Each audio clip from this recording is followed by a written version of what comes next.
وصل المنتخب الأرجنتيني إلى نصف نهائي كأس العالم بدون مواجهة أي منتخب من المراكز العشرة الأولى في تصنيف الفيفا أو بطل عالم سابق، إذ واجه الجزائر في الدور الأول. الجزائر التي تقع في المركز الثامن والعشرين عالميا فاز عليها بسهولة وبثلاثية نظيفة، ثم واجه منتخب النمسا وفاز عليه ب2-0. النمسا التي تقع أيضا في المرتبة الرابعة والعشرين عالميا، ليفوز في ثالث مبارياته بالدور الأول على منتخب الأردن بنتيجة 3-1. الأردن التي تقع في المركز الثالث والستين عالميا. يتأهل منتخب الأرجنتين لدور 32، ومع فوزه بصعوبة على منتخب كاب فيردي الذي يشارك لأول مرة في المونديال. كاب فيردي الذي يقع في المركز 67 كان ندا قويا، ومع ذلك فاز عليه منتخب الأرجنتين بثلاثية مقابل هدفين،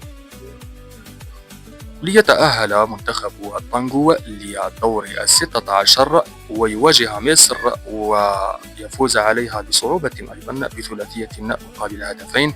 مصر التي تقع هي أيضا في المركز 29.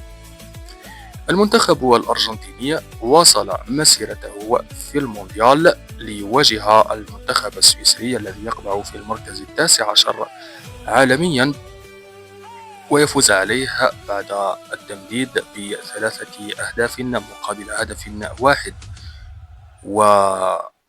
ويتأهل لدور النصف النهائي ويواجه منتخب إنجلترا الذي هو أول منتخب يواجهه منتخب الأرجنتين في هذه الدورة، يعد من المراكز الأولى في العالم.